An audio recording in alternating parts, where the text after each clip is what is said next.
Bonjour à tous, c'est Dan Duchâteau du blog Le Chalon Philo et dans cet épisode, nous allons voir les 3 métamorphoses de Nietzsche. Dans son ouvrage Ainsi parlait Zarathustra, Nietzsche explique que l'être humain doit passer par 3 formes afin de devenir celui qu'il doit être. Je vais vous expliquer très simplement quelles sont les 3 métamorphoses selon Nietzsche et pourquoi vous devriez appliquer ce qu'il dit. Première étape, le chameau. Il représente l'être humain portant ses fardeaux ainsi que ceux de la société. Il est écrasé par le poids de tous les « tu dois ». Par exemple, tu dois être gentil, tu dois être attentif, tu dois travailler à l'école, tu dois...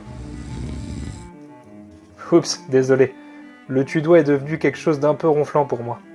Pourquoi Nietzsche utilise-t-il le chameau ? Car il est le porteur par excellence. On le charge encore et encore. C'est le rôle que l'homme lui attribue dans le désert.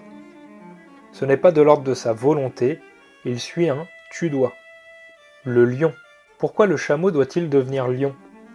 Afin de pouvoir se débarrasser de tous ses fardeaux, le chameau doit se transformer en lion pour terrasser le terrible « tu dois » qui pèse sur lui telle une épée de Damoclès. Par exemple, si quelqu'un dit au lion « tu dois », il répondra « non, je ne veux pas ». Le lion est donc la première force d'affirmation par le rejet de l'ordre instauré par autrui. Pourquoi Nietzsche utilise-t-il le lion ? Car le lion est considéré comme le roi des animaux, il est féroce et combatif, ainsi, il ne se laissera pas aisément mener par la baguette, l'enfant.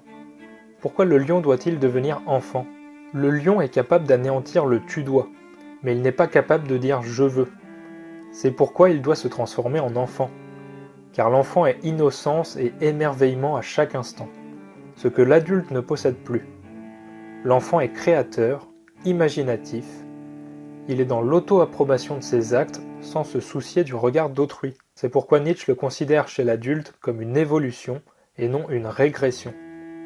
L'être humain doit devenir enfant pour accroître sa volonté de puissance en faveur de la vie. Par exemple, l'enfant qui a envie de sauter dans une flaque d'eau ne se demande pas s'il a le droit ou non de sauter dans la flaque d'eau, il saute, point final.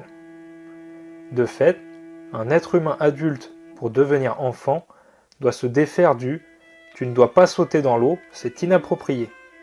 Il doit se dire « je veux sauter dans l'eau » sans se soucier d'autre chose, et le faire pardi. Pourquoi Nietzsche utilise-t-il l'enfant ? Comme je le dis juste avant, l'enfant est innocence et émerveillement. Il n'a pas encore le poids de la société sur les épaules, ni incorporé toutes les normes de celle-ci. C'est en cela qu'il est libre et que l'adulte doit prendre exemple sur lui.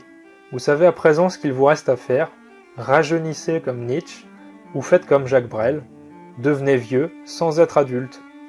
Et vous, à quelle étape en êtes-vous de ces 3 métamorphoses ? Dites-le moi en commentaire. Si vous souhaitez me soutenir, un lien Tipeee est disponible dans la description de cet épisode. Merci à tous, ciao les esprits libres.